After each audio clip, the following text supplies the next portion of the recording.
Look at this. Resolve to dedicate a part of your time as you map out your life's work to those in distress and need with no consideration of recompense. Your skills are needed, whatever they may be. Your helping hands will lift someone out of the mire of distress. Your steady voice can give encouragement to some who might otherwise simply give up. Your skills can change the lives in a remarkable and wonderful way of those who walk in need. If not now, when? If not you, who? It is not enough that you get a job, that you get married, that you feverishly work to produce the kind of income which will make possible the luxuries of the world. You may gain some recompense in all of this, but you will not gain the ultimate satisfaction. I believe that when we serve others, we best serve our God. I like that thought. Okay. Was the quiz what you expected? Okay. So it's a little bit longer just because more kind of building the foundation, but the ones from here on out will probably have a lot more numbers and a little bit, probably a little bit shorter time too. If any of you needs more time, what you do, just send an email to Hunter and just say, Brother Sudweeks said I could have another 30 minutes on the quiz and we'll add it to you. Again, some people just take a little bit more time. Okay, let's start with what's due on your financial plan. So this is your template right here, loans and debt reduction template. So again, we're starting off. We've got 16 different areas, and today we're talking about consumer loans and debt. So what's your vision for your consumer/student loans and debt outstanding? What are your goals, plans, and strategies? If in debt, what is your debt reduction strategy and views on future debt? So these are just kind of important areas that we have. We'll also spend a day on consumer loans as well too, but today we'll be kind of going over that whole section. Let me start with a video. I'm Stanley Johnson. I've got a great family. I've got a 4-bedroom house in a great community. Like my car? It's new. I even belong to the local golf club. How do I do it? I'm in debt up to my eyeballs. I can barely pay my finance charges. Need a smart way to handle your debt? At LendingTree.com, you can lower your monthly payments by using equity in your home with either a home equity loan or by refinancing your mortgage. Call 1-800-555-TREE now. Somebody help me.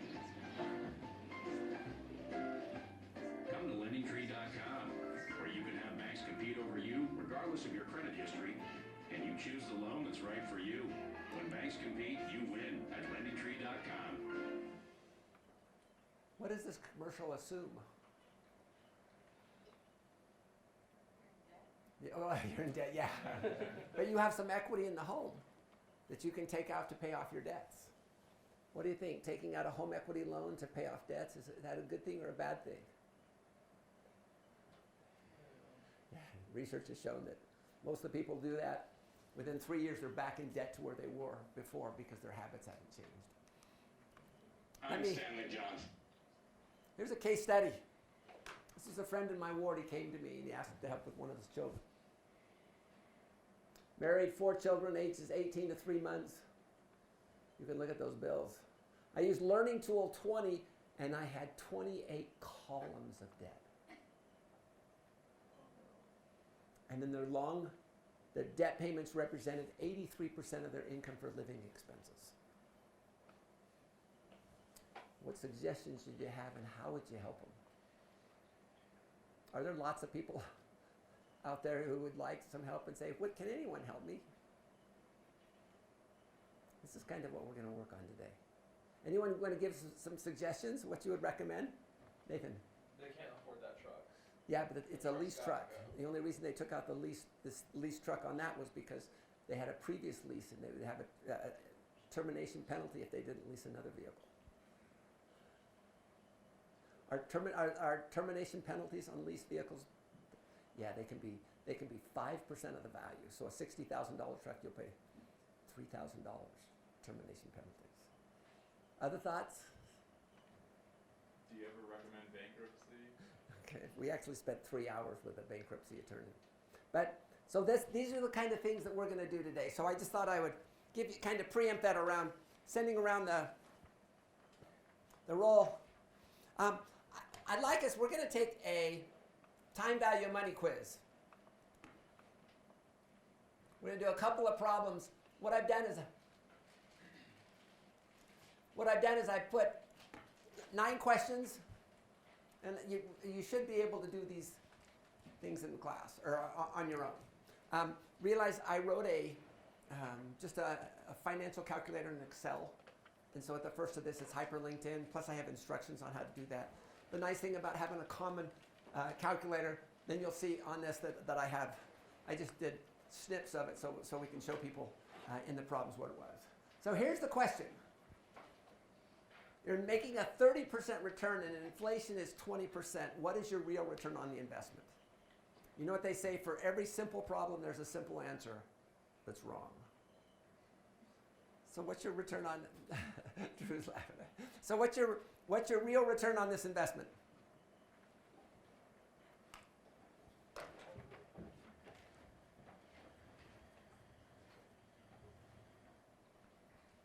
Now everyone's scared to answer. What's the simple answer that you know is wrong because of what I prefaced this with? Right. So, traditional way would give you 30% minus 20 equals 10%. And why is that wrong? It actually, the reason it's wrong is just the calculation's wrong. So the correct method is 1 plus your nominal return divided by 1 plus inflation minus 1 gives you a real return. And so here's our little calculator here. You put 30% your nominal return, 20% inflation, and it calculates that 8.33%. So notice the traditional methods overstates inflation by 20%. How would you like to get into retirement and find you have 20% less than you thought you would have? Okay, so let me just take you through the math. Here's the linking formula. 1 plus your real return times 1 plus inflation equals 1 plus your nominal return. We just multiply it out and simplify it. What happens is when inflation is small, most people think, oh, because that's small, they assume that cross term is 0. However, generally, if inflation's 1 or 2%, it's not that big a deal. But when inflation is small, the cross term goes to 0, and that gives you your Fisher equation. But the reality is you really need to multiply it out. So realize anytime we do real returns from here going out, we are going to use the correct equation. Okay? I don't know if you know this, or the answer to this, but when brokers do like Monte Carlo simulations, are they compensating for that, or how do you know? I would hope they would. You'd have to look at the coding to see if it's calculated correctly. And I don't know. A lot of times these brokers use these programs, and so I don't think so either. And so if I can't back into it, I don't trust their work. So that's why you notice we have lots of spreadsheets and things like that. Okay, here. Which investment would you rather own and why? So assume that the returns are your APRs and the compounding. Does APR include compounding? Actually, no. So you guys remember the formula for this? So the formula is 1 plus the return in decimal form divided by the number of periods to the number of periods minus 1. So 12% compounded annually is 1 plus 0.12 to the 1 minus 1, 12%. Oh, sorry. So what's your effective interest rate of 11.9 compounded biannually?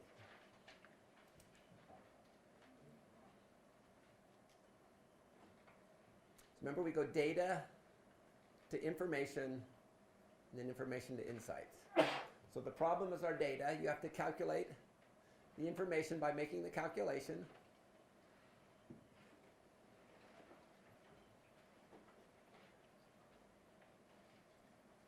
So what is the effective interest rate?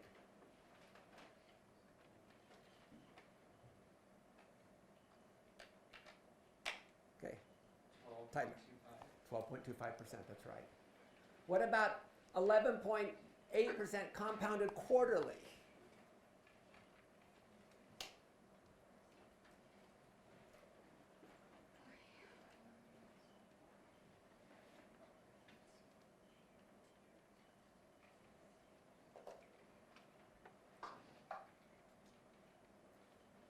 Tyler's got it all. Someone else other than Tyler? 12.33. How about this one? 11.7% compounded daily. Now we're assuming a 365-day year.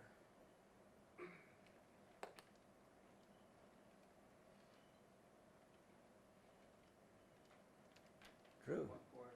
Yeah. 12.41%. So realize, even though D has a lower annual return, due to compound, it has a higher effective rate. And what we want to do is we want to make sure that we are taking into account the impact of compounding, so we want that effective interest rate. Okay, one more problem. Emily's thinking about how much she has to earn to spend $1 once she leaves school. She'll be in the 22% federal marginal tax bracket, living in New York, which has a 10% marginal, and working in New York City, which is a 5% marginal tax rate. So Social Security is 7.65%, and she pays 12% gross to charity. How much does she earn in New York City to spend 100? And how much does this increase if she has a goal to save 20%? So do you want to know why repaying loans is so tough? Is because when we borrow an after-tax number, and to pay it back, we have to earn a before-tax number. So here's just some thoughts. So we add all of those things up, 22, 32, 42, 43, 44, whatever that adds. And then x minus 1 equals 1, solve. So she has to earn $2.31.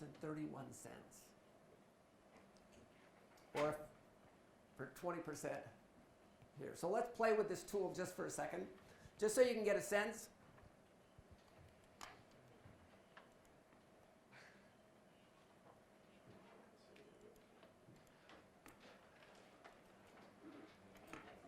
So does it make sense? So what Social Security taxes you have to pay? If you're working for a company, they pay what and you pay what? Yeah, they 7.65%, and you pay that as well. What happens if you're self-employed? You pay the whole thing. Her federal tax rate, we said she thought it was 22%. Now notice how this increases here. 42% times 7 is 11.31. Notice that brings us back to there. What did we say the state tax rate was? 10%. And city, 5%. And then we had our tithing, charitable contributions there. Again, $2.31. Does it give you, and this is even before inflation if you're paying back a loan. Excuse me, before interest. Then you add your charitable or savings for yourself, $428. Does it give you a sense on how it's difficult to pay back loans? And also just to survive in places like New York City. Okay. Questions on this? This is just Learning Tool 34. Something go through, and there's just 9 little questions there. Make sure you do those. But I think it's a good tool to help you. Okay.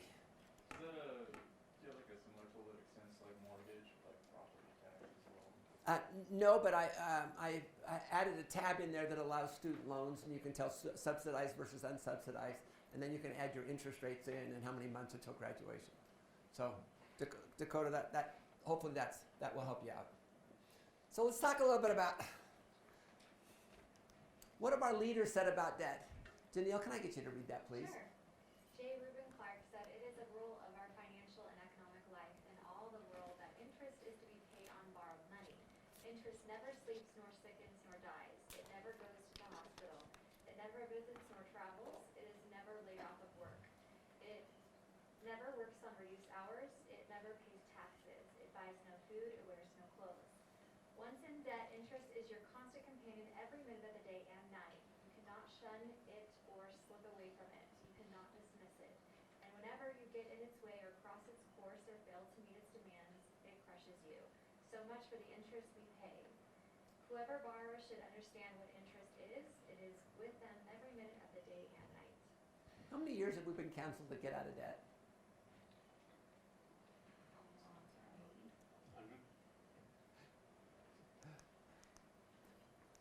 6,000 years. Pay thy debt and live.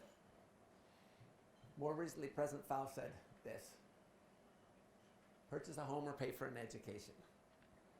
I actually heard one apostle saying perhaps a first car, another one said and perhaps basic transportation. But I'm amazed at the number of people who can't imagine a car without a car payment, or I can't imagine a car with a car payment. And a lot of it just depends on the habits that we have. Why is repaying debt so hard? We just went through this exercise. We're not consistent. Debt is an we borrow on an after-tax amount and we pay it back on a before-tax amount. And if people realized how hard it was to earn the money, I think we would borrow a significantly less amount of debt. So that's why we built that tool there too. Okay, you're going to need to turn this off. Okay. This off here. We just watched the video on Saturday Night Live about do not buy stuff you can't afford. Do a search on that on the internet and you can find it. It's excellent. So what are the principles? You look like you're deep in thought.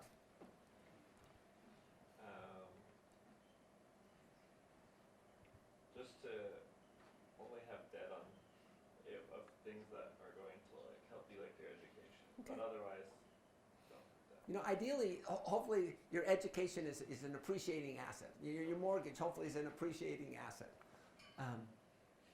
But really only borrow for those things that we've been counseled. Other principles.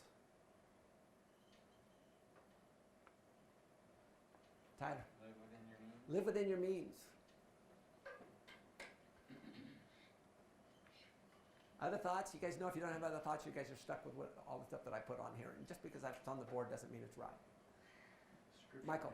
Scripturally it says that the borrower is slave to the lender. Borrow a slave to the lender. It also says pay thy debt and live.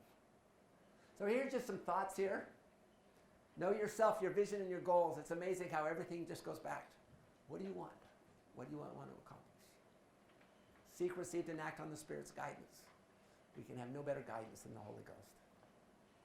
Understand the key areas of debt and know where you are financially. Set your goals. Pay as you go. What happens if you're in debt? Then you prioritize your debts. Develop a repayment plan and automate and avoid any new debt.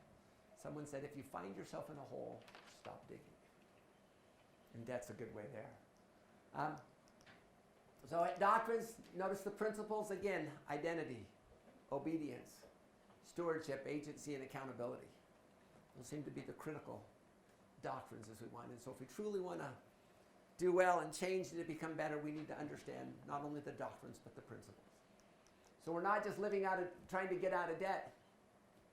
I'm a child of God identity, living so the Spirit can guide me obedience, showing what I believe by my actions, and choosing to delay gratification accountability. And you can read the rest. So it's really important that we understand the doctrines and principles, because as Elder Bednar said, the answers are always in the doctrines and principles. And the doctrines and principles need to be in us. Questions? Okay. I'd like you guys to tell me, what kind of a car is this?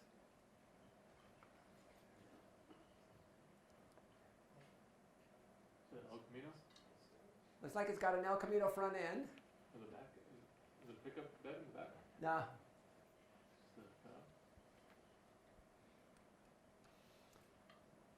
I have a brother who served in Vietnam. Before he left, he bought a 1965 Chevy Corvair. He was wounded in Vietnam at Claymore mines. And so what the Allies would do is they had these mines, they're called Claymore mines, and they pointed in one direction and they'd fill in whatever it was.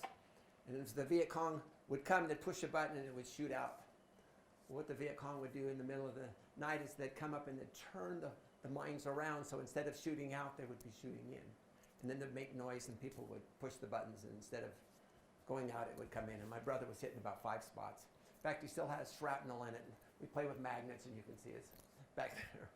But while he was in the hospital, they gave him models to kind of occupy his time, and he wanted a 65 Corvair.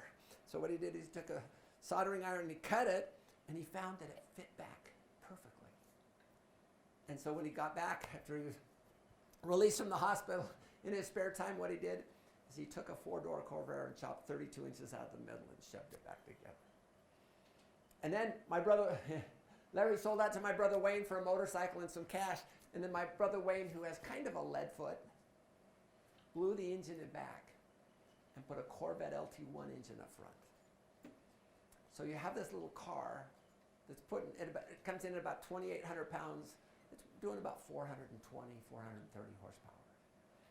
And it was fast. It got to be so bad that he couldn't buy a race. One day the brothers, we were all out at the airport, and they did a drag. It's just kind of a drag strip. And we were out there just watching him, and it was just fun to watch. And you know, you have all these, it was just a fun drag thing. You have the lights, and the car was about two cars behind, and someone got the idea. He said, "Dad, why don't you ride with him?" And my dad goes, "No, I'm not going to go in there." And we brothers physically picked him up and put him inside the car. And he did it, I think he did the quarter mile somewhere between 120 and 130 miles an hour. And my dad, who was a pilot during World War II, he says, he says, usually when I'm going that fast, I'm flying. And literally was. So the reason I tell this story is my brother, Wayne, is just a really wise brother. He made an interesting comment. He said, "Bryan, if you never get your first ticket, you will never get your second. Likewise, if you never go into debt the first time, you'll never go into debt the second time." So if you're trying to help other people, there's a lot of people out there who say, will somebody help me? I doubt very much you guys are going to have that problem, but other people will. So what's the process of helping others get out of debt? What should you do? How do we help these people? Here's just some ideas. Except you have a problem. I love the story of the video we saw. We talked about debt and other addictions. Did you ever think that debt's an addiction? Except you have a problem. Write down your vision. See where you are by making a list of all of your bills and debt. Look for one-shot ways, organize a debt repayment plan, and follow through. Now, when it comes to debt reduction, there are really just ways you get out. There's really 3 different kinds. Number 1, personal strategies. 2, counseling strategies. And number 3, legal strategies. Most of us are kind of familiar with most expensive debt first. This is from Elder Ashton in his book, One for the Money. And what it is, you just, a spreadsheet. Rows equal months, column equal creditors. So you just pay off the highest debt first. I told you with that family I was working with, they had 28 columns between medical and other debts too. So once the most expensive debt, the key here is once the most expensive debt is paid off, then you take the money that you would have spent and you put it onto the second and then the third. Here's just a quick way. Here's your credit card and department store and dentist and piano and auto. Notice that 110 was added to this column here. So now you're doing 180. Now it's added to that 50, 230. That's added to the 75, 305, and it's added here. And what I recommend too is you keep paying that amount to yourself to build your savings back up again. Would it be nice to have a tool that did it a little bit easier? This is our Learning Tool 20. It's probably one of my favorite ones. You have to have Excel because it has a bunch of macros in it. Nice thing about it, you clear the form, you can add debt, and you can add as many columns as you want. Like I said, we had 28 columns in that previous one. You set the beginning month, the beginning year, an accelerator's amount that you have over and above the minimum payments. And you can see actually what happens here. Once you get this amount, you add it to here. Once you get that amount, you add it to here, and things like that. Notice we made it, thanks to Gov Allen, we made a little thing here. You can either choose highest interest rate or smallest balance first. So first one, highest interest rate, I like it because I'm a finance guy, which is the most expensive stuff first. Second one is smallest debt first. Dave Ramsey's one recommends this. Why is it smallest debt first a good way for some people? Yeah. Because you see like your victories. Yeah, you see your victories. One, then you see the next Yeah, one. you see your victories and you can see quickly. So again, here's kind of the order here. Here's your amount owed, monthly payments, interest rates, and then you can kind of come down that way. Here's the same thing in the tool. So know the tool's a good resource. And you just pay your smallest balance first here. What do you think which do you think is better? Does it matter? Here's the interesting thing. First one, it really doesn't matter. First one, you save $40 in interest. The second one, you save $38 in interest. Doesn't really matter as long as you do it. That's the important thing. I think sometimes we get too busy in the details that we forget the important thing is the trees. Okay, then you've got another one which is secured debt. How about home equity loans? You know, the nice thing, it used to be that your interest was tax deductible. It no longer is. Home equity loans, good idea or a bad idea? And the key here is, have you addressed the problem in the first place? Research has found 80% of those that take out a home equity loan are back where they were in debt within the first 3 years. Because the habits haven't changed. Two sets of friends. One, when things got bad, they cut back on spending. Second one, continued spending. Right now, the ones that cut back are so much better off. We need to be wise. We need to be like the church. The prophet has said, we will curtail our spending if our income drops. Dakota. About reverse mortgages. In certain cases, they may be helpful. They're just high fees. So that's probably a simplified answer. I think another well, you're trading a lot more than just losing your home. People lose their homes when they do reverse mortgages. Yeah. And so if your goal is to not own property. Yeah. So everyone know what a reverse mortgage is? Someone want to tell us what a reverse mortgage is? Okay, what a reverse mortgage is you have someone who's house rich and cash poor. What they'll do is they'll go into an agreement where they'll be guaranteed a certain payment, and they can stay in the house for as long as they live. If they decide to move from, the house is sold, and that money is paid back with interest. Or if they die in the house, then once they die, the house is sold, the loan is paid back, and then any difference goes to the heirs. So realize houses are very illiquid assets. What the bank gets for it can be significantly less than what you could get in the marketplace. So just be careful with those there. Credit counseling agencies are interesting. There's really a nonprofit type, and then there's a for-profit. Nonprofit are interesting because what they do is they've got arrangements with the credit card companies, and then they get a rebate back of 10% of the money you pay to pay off the credit card companies. So generally 15 to 20 for setup, $12 a work. You can find them in these places. Key things here is really how long will you be in the program? Ideally, you should be in less than 5 years. And so they can be helpful if you're disciplined in it. There's second type is for-profit. There's two different types here. There's consolidation and negotiation. So what they'll do in consolidation, what they'll do is they'll put you into an interest-only loan. So they'll refinance your mortgage into an interest-only loan, and then because you're paying interest only, the extra money you can use to pay down your debt. Here's a question. Is an interest-only loan just like a credit card paying a minimum balance? It'll go on for 50 years? What do you think? It's an interest-only option. It can be on a fixed or an adjustable rate. The answer is no. So if you do an interest-only mortgage, and it's a 10-year interest-only option, what happens in year 11, you've got 30 years to pay off principal in 20 years. What does that do to your principal amount? Substantially higher. It can be 30 and 40% higher too. So be careful with these interest-only loans. It's not like a minimum balance on a credit card. Second thing they do is they will do negotiation. So you're continually paying this for-profit credit counseling agency. They'll hold the money and not make payments to your creditor, say to your credit card or a company like that. Then after 6 months, they may go to the creditor and say, hey, these guys aren't going to pay. Can we negotiate?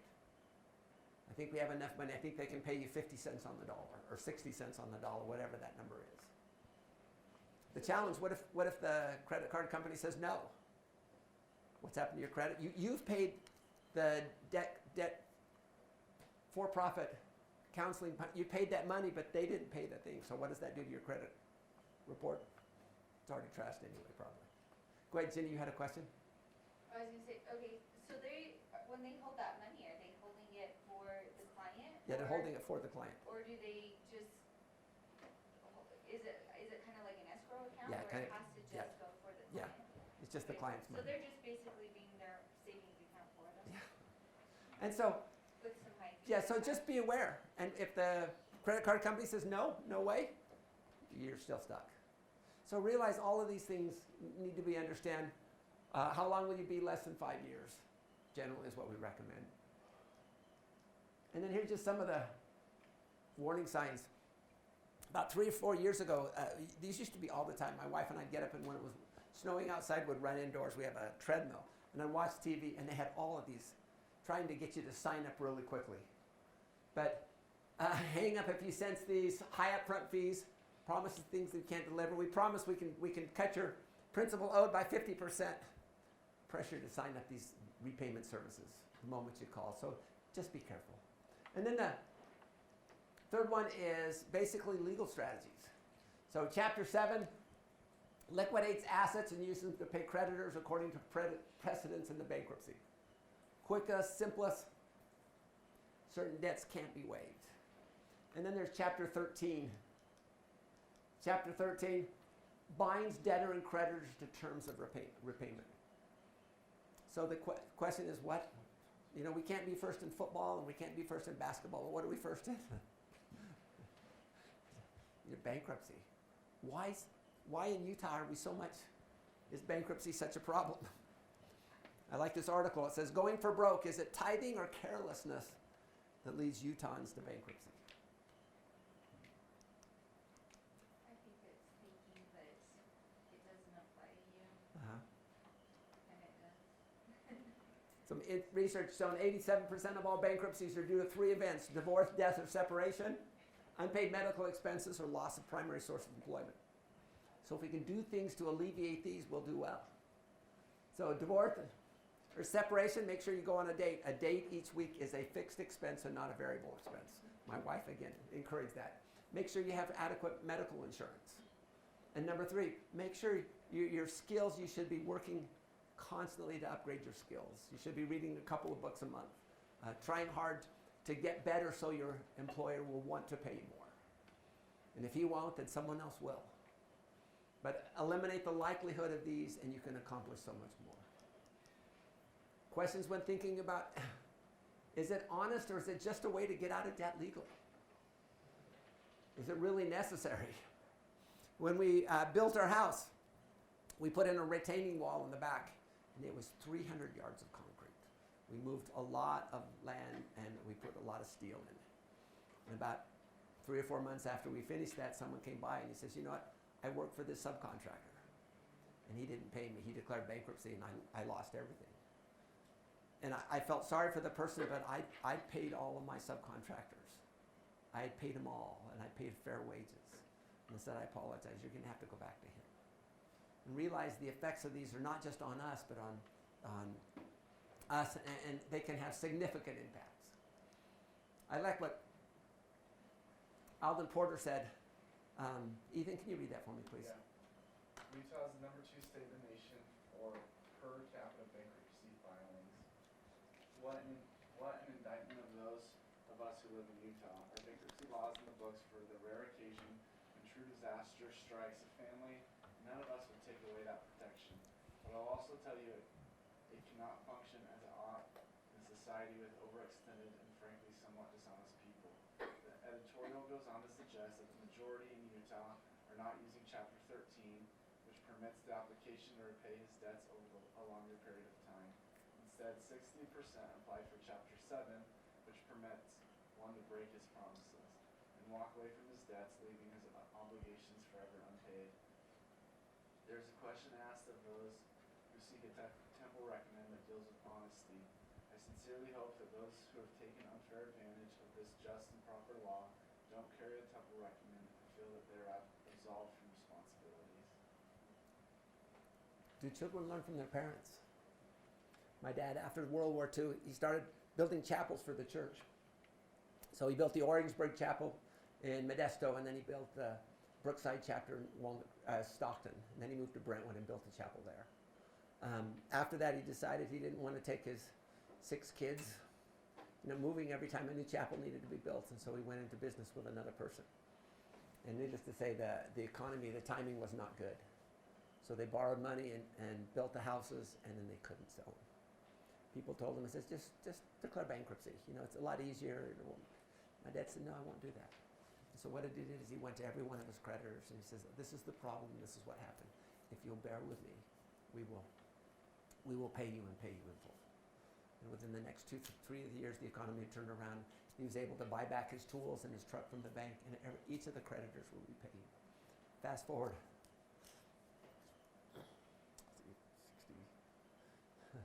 Fast forward about 40 years. One of my siblings. Needless to say, it didn't quite keep records on taxes as well as he should.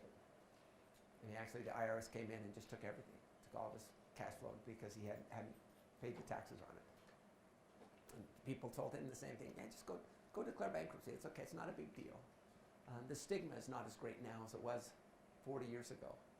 But he said no, and he went back to each of the people and he says, this is what I did wrong. I made a mistake, and the IRS came in. If you'll bear with me, I'll pay everything. And within 3 years, he had paid them all back. Yes? So I think the problem in Utah goes pretty deep, right? We have bankruptcy. We also have a very high per capita debt collection lawsuit issue. Mm-hmm. My business helps people respond to debt collection lawsuits. Mm-hmm. So kind of deep in this area. There's a lot of things. Yeah, a lot of things that go into it. Complicated. Right? On the other side, in debt collection lawsuits, a lot of lawyers are engaging in racketeering, increase attorney's fees, and sue for fraudulent debts. There's around 40,000 complaints of fraudulent debt lawsuits every year. So, lots of reasons, but the point is, if you never get that first ticket, if you never get your first ticket, you'll never get that second. So, what we have to do is we have to create our loan and debt plan. And we want 5 different pieces here. What's your view on consumer loans, student loans, other debt, debt reduction strategies, and views on future debt? So let's just start with some of those. What's your views on debt?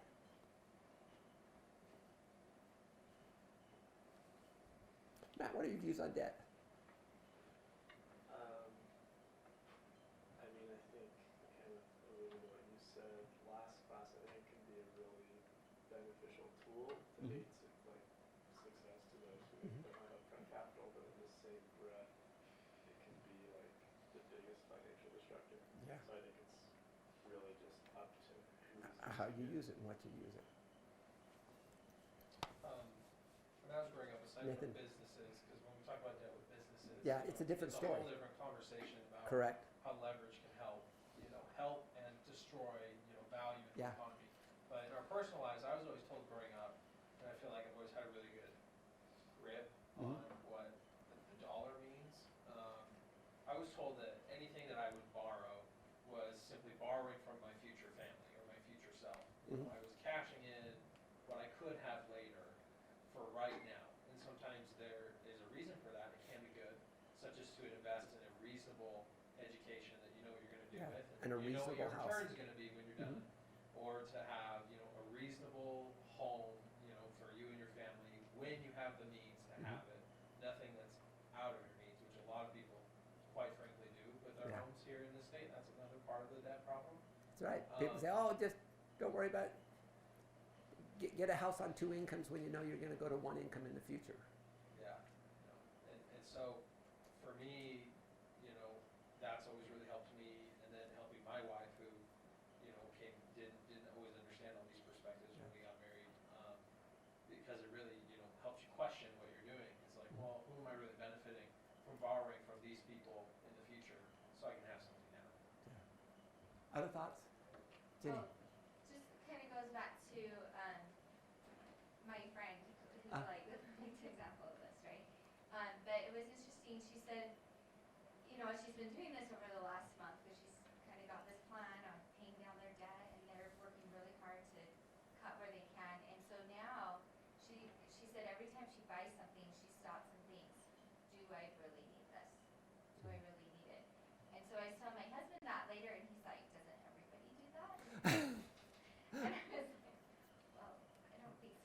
unfortunately. But I mean, my husband's kind of the same mentality, right? Like, I'm sure he banged his head against the wall over me a few times when we were first married. But just always thinking, do I really need this? Yeah. Like, what am I sacrificing? What's the trade-off? What's the opportunity cost? What's the joke? People say, hey, we borrow money we don't have to buy things we don't need to impress people who don't care. And if we really knew how little people thought of us, we wouldn't worry what they thought of us. Here's just some ideas. Keep an emergency fund. Use this, I'll repay in 6 months.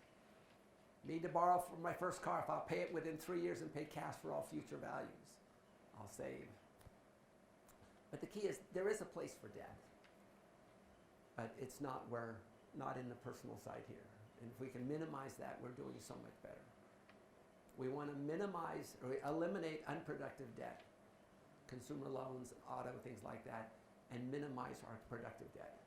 It made me feel really good the time when we could, basically our house was paid off. In fact, we just got an offer on our house now too, and so that's nice as well. What's your vision? Hopefully this is from your plan for life. From that, your goals. Here's just some ideas. Again, the reason on these things, when we give you plans and strategies, is we're trying to give you concrete things that you can do or ideas that you can use as you put your plan together. And if we don't give you ideas, then we're not fulfilling our part of the agreement. Because our agreement was to strive to teach you things that would save you that $1 million. Okay, someone want to give us, what are some of your strategies for plans and strategies for consumer loans? Carlos, do you have any? Just getting a debt that is completely necessary, as we said, for education. Yeah, just what's necessary for education. And try to minimize, too, the education ones, too. Again, realize debt is an after-tax amount and repayment is before tax, and it's significant. Other ideas for plans and strategies for consumer loans? Yeah. Treat credit cards like debit cards. Yeah, treat credit cards like debit cards. Don't buy things you cannot afford. Yeah. Here's just a few ideas. Separate needs from wants. Cash for all consumer purchases. Pay off all credit cards monthly. What percent of people don't pay off their credit cards every month? Depending on where you look, it's 40 to 60%. That's scary. Keep our emergency fund. The nice thing about an emergency fund is it changes emergencies to inconveniences. My wife accidentally tapped on the back of another car and did $1,600 damage to our car. We paid for it on ourselves and didn't do it through the insurance.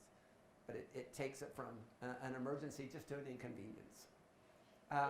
It is really, sorry, I'm going to end. So my daughter we had a horrible car year last year, right? My daughter, a week after she got her license, totaled my van. And about 6 months later, I was distracted and hit a brick mailbox, flipped my Suburban on the side, totaled my Suburban. And then my daughter, I'm taking her down to get some, fingerprinted for her new job. And we're in traffic, and it was horrible, it's traffic this morning. It's a really hard intersection, and she was driving, and so she hit a car, and at that point, I had a decision, right? Our insurance is gonna drop this point, and so to be able to just pay, I had enough cash in my checking account, I could just pay them because they were from California. So I had to be able to come up with the money right then and there. And the insurance company was saying, are you standing there talking to them? This is the impact it will have on your insurance. If you run this through the insurance. So basically they're telling me, if you can pay them off because it would hurt us. And just, I was so grateful that we had the cash that we could do that, right? Yeah. So just interesting stuff. How about plans and strategies for student loans?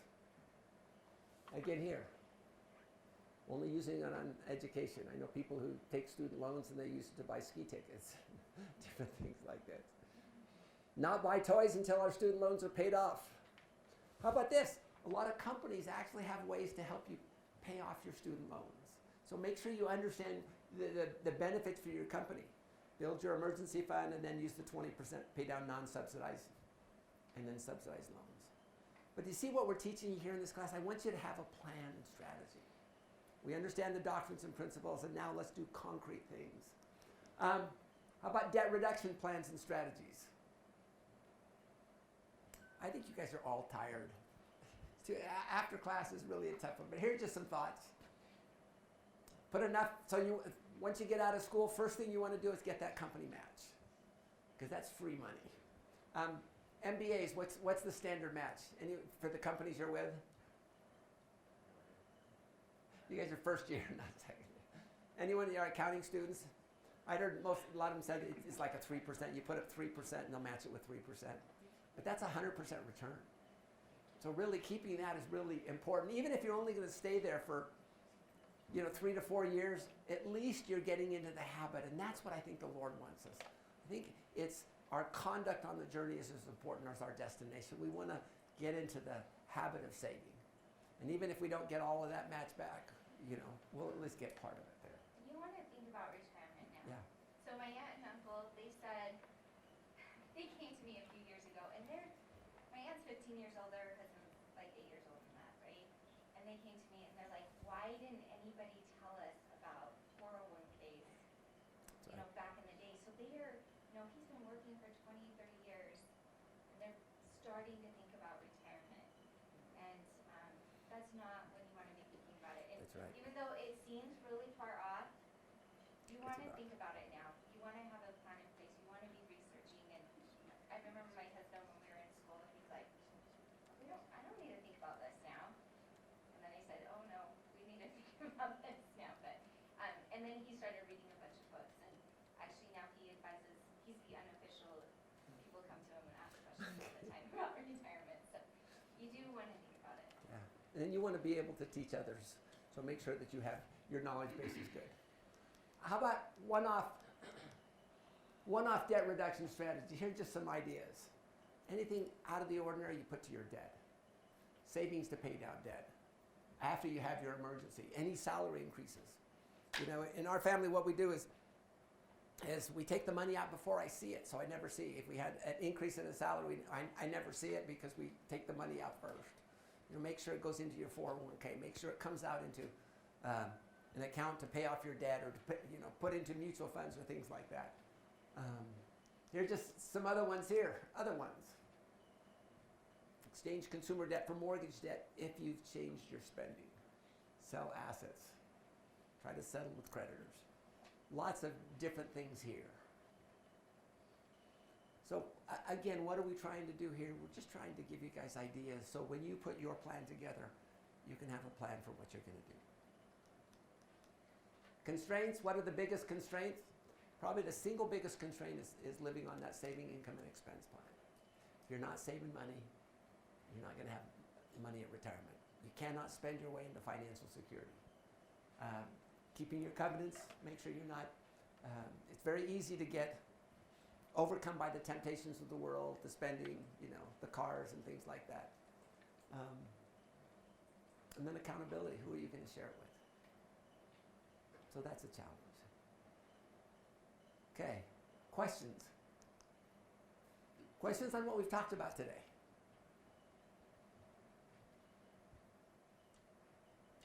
Okay, so let's go back to the case.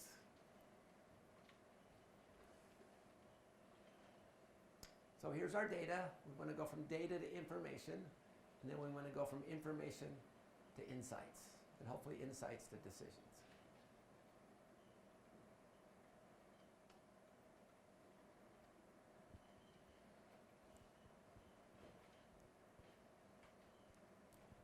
What suggestions to help them get out of debt, and how would you suggest that they do that?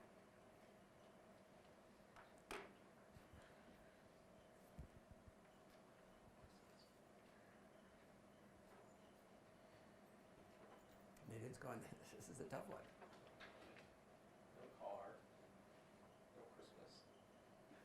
I mean, it's the various financial institutions that are 12 and 28%. That one's got to go as soon as possible. Once that interest is just going to be really hard to get out of. Yeah. So you have $8,000, which is almost all of that from Christmas and the car. If you're stuck with the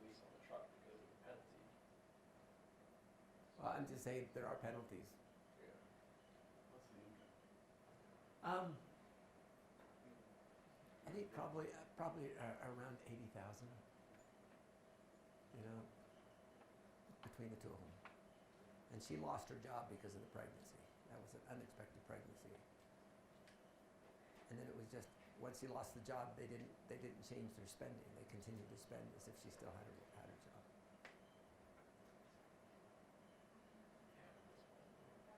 Chapter 13 bankruptcy, like. Yeah. We actually spent 3 hours with a bankruptcy lawyer, and I actually went with him. We spent 3 hours going through all of these things, and we figured out, okay, what happens in a bankruptcy? And different states have different types of bankruptcy, and so what things can you do? And we figured out how much could they take out of they had a cash value life insurance program. What's the process you would use? So let's start with the process, and then what I'll do is I'll kind of share you what I did. I'm not saying that that's the right thing to do, but what's the process you would do? Balance sheet first. What is it? I would probably do an income and balance sheet first, just kind of get an idea of where they really are. Okay. What have we taught you in this class? What's the first thing you do? Write your goals. Yeah. So perspective. What's your vision? What are your goals? What do you want to accomplish? Then once you have that, and kind of doing some of the other things, income statement, balance sheet. What else? Yeah, George. Dive into the ratios. Ratios. And I can tell you that the ratios were not very good. The only assets they had an extra motorcycle. We said, if you fix that up, how much could you sell it for? They said $700. So if you put $100 in it, you could get $700 out of it. Other things. Janelle. Maybe a breakdown of credit card expenses to see, how much money is being allocated towards things that are just not really Yeah. practical or useful, Yeah. or that go towards the vision. Yeah.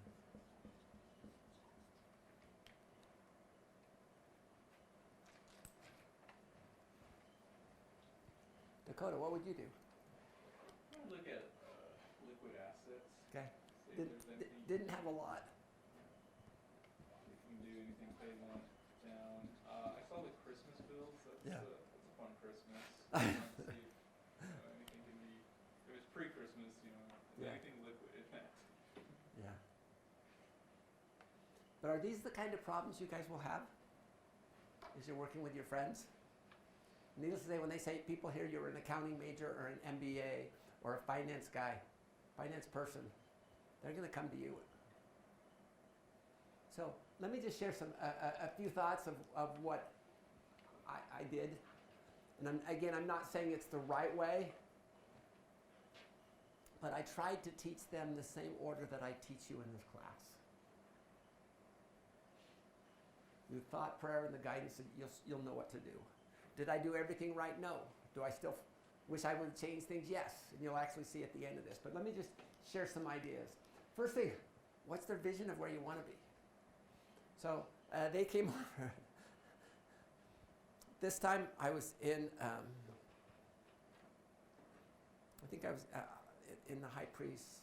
I was, I teach 10 classes a year here. It's pretty crazy. And the first thing I did is I said, hey, if you just want me to tell you what to do, or if you don't listen to what I'm going to say, I don't want to do anything to help out. He says, I'm only here to help if you'll listen to what I say. And that was really the first thing. I wanted to make sure that they would listen to the things and they would do the things that I asked them, because I asked them to do some hard things. So, first of all, is what's the importance of perspective? I had them understand what are the whys and why does the Lord want us to be financially secured? They were sick and tired of being sick and tired. And so that's why they came and talked to me. And that's the sad part, is before people will come and talk to each of you, that they have to be sick and tired of being sick and tired. So at their point in time, that it will come. Number two, I encourage them to get their conduct in order. If you're doing the things that you should, the Spirit can come and guide you. And so they resolved to come back to church. They were teaching primary, but sometimes they would miss. And so they resolved to be more dedicated. I started family home evening. And I encouraged them to get back to reading scriptures with their family. I was going through Zupas. And I think with Ann and I, we were going just for lunch one day. And I got to the end of the thing, and the lady on the other side pointed her finger and says, "What are you doing to my parents?"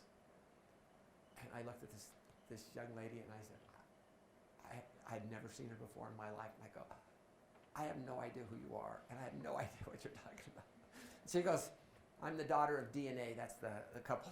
Says, "Whatever you're doing, keep it up. Because we've had family home meeting. We're trying, I'm family prayer. We're trying to do the things we should." And it was making a difference. And then I had helped them determine what was important to them with their goals. And you have to be really careful here. Make sure that you are not giving them your goals, but they are their goals. And you are trying to help them with their goals. And I made sure that they stopped incurring new debt. And realized these guys had 83% of their debt payments. Debt payments were 83% of their income for living expenses. So it was pretty tough. Next thing we did is where they were financially and that their habits are not taking them toward their goals. We developed a balance sheet. And they didn't have an awful lot. They had 2 lease vehicles. The biggest thing was the lease on the truck. They were paying like $600 a month just on the lease on that truck.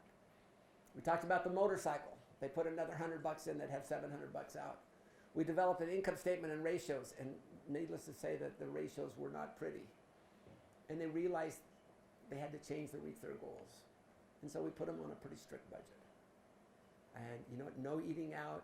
We did give them a little bit every week for a date, so they could still go out on a date. But it was a pretty tough budget. But they agreed to it because they were sick and tired of being sick and tired. So once we did that, we worked on one-off ways of reducing debt. We had them fill out, this was January, we had them fill out their income taxes. So by the end of January, they had $3,000 that they got back, that they used that. We checked in bankruptcy and how much were you allowed to keep versus how much could you take out. So they took the maximum out that they could against their cash value life insurance, and they used that to pay down debt. And the sad part about it is that was just not a good deal for them, so be careful. It's interesting, there's a scripture that says that the Lord says, "I will soften the hearts of those," if you obey my command, I'll soften the hearts of those that you're in debt to. And so he says, "I know I got to take the truck back in." I says, "Oh, good luck. You want me to come with you?" And he says, "I'm happy to come with you." And he goes, "No, I want to do it by myself." So we went into the truck dealership. And this truck is beautiful. I mean, he kept it immaculate. In fact, first time he drove up, my wife looked out the window and saw his truck. She says, "Boy, he drives a beautiful truck." She said, "You drive a piece of junk." but it was beautiful. And so we went into the dealership, and the dealers, the guy says, "Well, let me go grab my manager." And the manager came out. And he says, "Well, let's go take a look at the truck." And the manager went and looked at the truck, and he came back and he says, how much do you owe? How far are you behind are you on payments? He says, "I'm 3 months behind."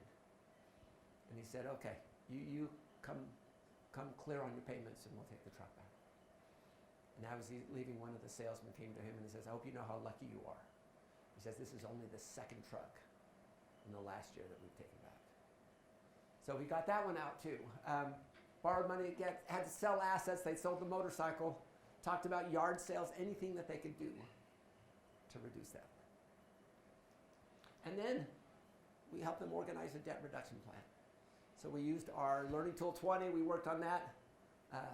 We got other people involved, some other people in the ward to kind of help them in some of the things. You can't do it by yourself. You can be the quarterback, but you can't do it by yourself. And don't hesitate to get other people to help. Involved.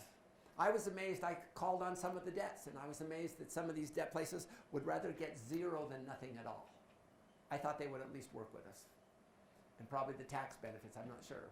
But realize it was not an easy thing. We worked with family, friends, and enlisted their help to work with this couple. Was it an easy thing? No. We met every night, or once a week on Wednesday night from 9 to 10 o'clock, because that was the only time slot I had. And there were times where it was tough. This comment that Ginny said about why don't they teach us? One night he was in tears. He says, Bryan, why don't those teach us these things earlier? And so now it's up to you to go out and teach your friends and your family these things.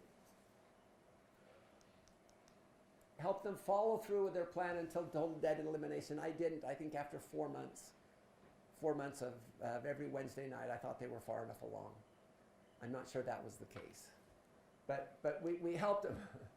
It was their reduction plan and not them. And I held them accountable every week. We would talk about what they did well. We continued to offer encouragement, things like that. And 5 years later, it's actually about 8 years, they're still in debt, but it's much more manageable. She said an interesting thing. She shared, I just didn't realize that it would be so hard for so long. You run into debt, but you crawl out. What are the things that I did wrong? Mistakes I would change? I would have looked longer than. Instead of 4 months, I probably would have gone to 8 months. And even though it is painful, sometimes helping others is painful. I would have done better at following up. I would have required much more detailed budgets than I did. But I think that's the main one. I probably worked with them longer and then required more from them. Because, we're all, when you're sick and tired of being sick and tired, you'll do lots of things. So that's our thoughts for today. Okay, let's take a couple of minutes. What are your takeaways? Grab your Finance Journal takeaway sheet.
What are your takeaways? Chan, what are your takeaways for today? Just don't buy stuff you cannot afford. Don't. It's really important to actually live on a budget. Don't buy stuff you can't afford, and it's important to live on a budget. Drew? I think my biggest takeaway was that I'm not about to borrow money after tax and pay it back before tax. Yeah. A lot of them just think about it. Work a lot more into that. Yeah. Borrowed money is an after-tax amount, and to pay it back is a before-tax. It's a lot more money there. Other takeaways? Yeah, Ethan. Well, I was thinking, because I know these things now, like, hopefully getting out of debt won't be a huge problem for me if I can avoid going into debt, but I think it's important to know those things to be prepared to help other people if they need help to get out of debt. So we're learning this not just for you, but for the people you can hold, because you're going to be the experts when you go back. You've got a BYU degree, and they expect a lot from you. Yeah, I Isaac. like the quote there at the very end of "You run into debt, but you crawl out of it." It painted a really vivid picture of what it's really like. It's so easy to spend money you don't have, but you get beat up trying to pay back money that you've already spent. Can I share something from, this is from feedback on the providentliving.org website. And it was this. It says, I didn't make it past the, fortunately, we have the counsel of the prophets of God to guide us, because I know the counsel. I'm still in debt and I don't know how to get out. I wish the church would offer concrete advice to those who are foolish enough to already be in debt instead of heaping more guilt on our heads. I'm avoiding due debt, but paying off the old is a grinding load. Yes, we pay our tithing, always have. The temptation to use that tithing money to pay down debt is just that, a temptation, and we pay it no heed. But it is discouraging and disheartening in a guilt-ridden situation. How do you repent while you still owe tens of thousands? I know I'm just rambling here, but I wish the site were set up with, if you're in debt, here's help button instead of lessons on how to avoid it. Too late for me.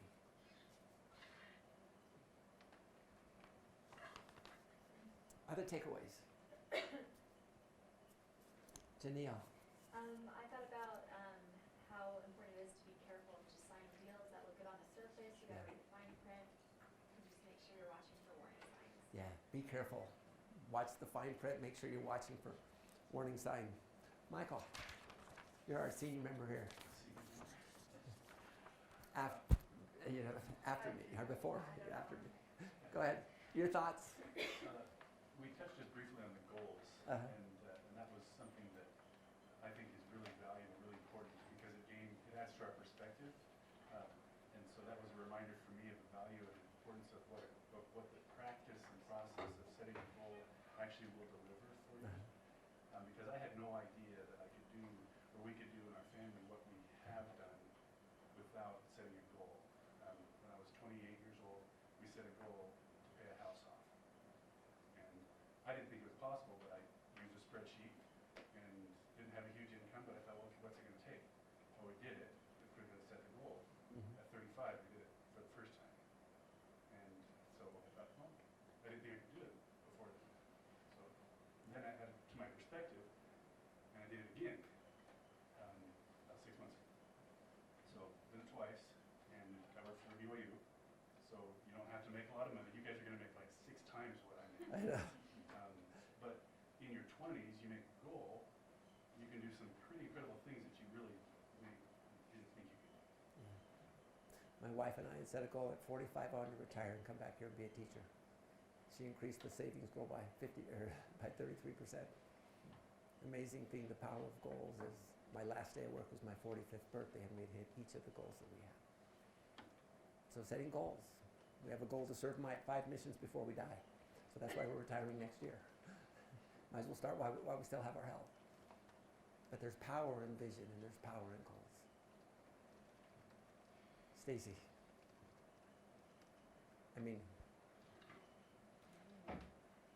McLennan. Carly, sorry. Called you the wrong name. Just the coming back to the don't spend more than you have, and then also to make a debt reduction plan, and how once you've done paying off one, move that payment to the next, and then continue that to savings. Okay. So here's my takeaways for today. Number 1, to help others change, you've got to help them get doing the things that they should. Then the Spirit can teach them. So teach people their conduct on the journey is important, their destination. And once they're doing the things they should, the Spirit can guide them. 2, the best way to get out of debt is to never get into debt in the first place. If you never get that first ticket, you'll never get the second. And 3, remember, the way we best serve our God is to serve our fellow men. If not you, who? If not now, when? Resolve now to serve Him every day and give back. Thanks, everyone. We will see you on Wednesday.